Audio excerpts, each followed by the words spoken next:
Hey, innovators, and welcome back to the workshop. Today, we are tackling one of the biggest villains in any industry, waste. But here's a radical thought for you. What if waste isn't something we just have to accept? What if it's actually a design flaw? We're going to show you exactly how to engineer it out of existence using a powerful problem-solving method called TRIZ. Think of it as a secret weapon for systematic invention, and today we're unlocking one of its most powerful principles. Here at Idea Mechanics, our whole mission is to turn those brilliant, abstract ideas into real, practical results. And our guide for today's journey is our lead expert, the Navigator. He's here to prove that game-changing innovation isn't some random flash of lightning. No, it's a repeatable process, a skill you can master. He's got the map, so let's get into it. But wait, before we jump in, a quick ask. We're building a community of systematic innovators right here. So if you're ready to stop relying on luck and start mastering systematic discovery, hit that subscribe button to join the Idea Mechanics team. And don't forget to ring that notification bell so you're the first to see our next innovation breakdown. We want to build this culture with you, so drop a comment below and tell us which TRIZ Principle or tech challenge we should tackle next. Your ideas fuel our next adventure. All right, team. Let's get down to business. Our Navigator is pointing us right at the root cause of so many of our problems, what we call the linear economic trap. For decades, this take, make, waste model has been the default setting for how we create pretty much everything. It's a simple but terribly flawed one-way street. We take resources from the planet, we make them into products, and when we're done, we just throw them away. This is the old way of thinking, right? Where every product's life has a final, unavoidable destination called trash. It's inefficient, it's expensive, and it's just not sustainable. But what if that dead end didn't have to exist? What if we could design our way out of it? This is where we need a brand new mindset, and it's powered by TRIZ Principle 34. This principle completely reframes the challenge by making a bold claim.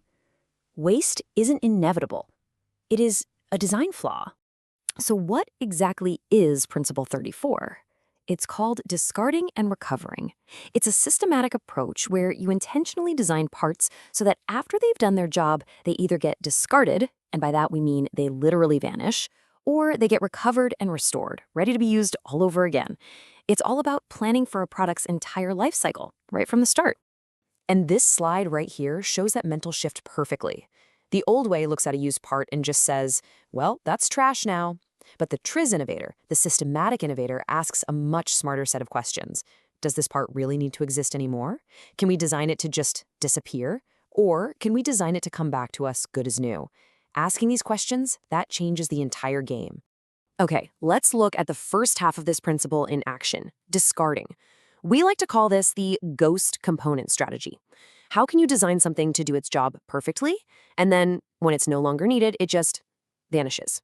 A fantastic real-world example is in 3D printing. You see, to print complex shapes with overhangs, the printer has to build these temporary support structures. They're absolutely crucial during the printing process. But the second the job is done, they become 100% useless waste that you have to painstakingly break off by hand, hoping you don't damage your part. Now, check out this elegant solution using Principle 34. Instead of printing the supports with the same tough plastic, you print them with a special material that dissolves. So after the print is finished, you just drop the whole thing into a simple solvent, sometimes it's just water. The supports just melt away, leaving behind a perfect, clean part. No labor, no risk, no waste. The waste literally discards itself. How cool is that? Okay, so that was discarding. Now let's switch gears and look at the other side of the coin, recovering. We call this the boomerang product strategy. This is for all those components that are way too valuable to just disappear. For these, we need to design them so they always come back. And the poster child for this problem is the classic printer ink cartridge. We've all been there, right? The ink, which is the actual product we want, gets used up.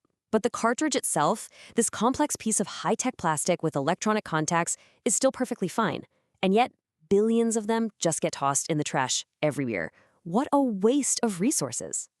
The recovering solution designs a closed-loop system, a boomerang. First, the cartridge is designed to be modular and super easy to remove. Then, instead of heading to the trash can, it gets returned to the manufacturer. From there, it's either professionally refilled and restored, or its high-quality materials are recycled to make brand new cartridges. The value is recovered, not destroyed. The loop is closed.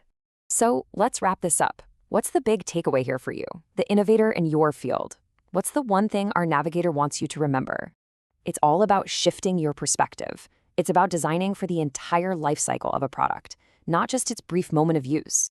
So here are your key lessons. 1. True sustainability isn't just about using green materials. It's about the architecture of the entire system. 2.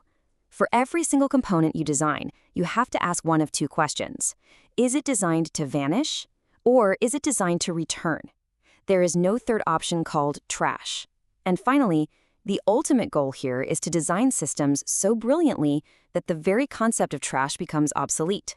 So I'm going to leave you with this challenge. Look around your work, your home, your industry. What waste do you see every day that's really just a design flaw in disguise, a problem that's just waiting for an elegant, circular solution like the ones we talked about today? Drop your ideas in the comments below. Let's get this conversation started.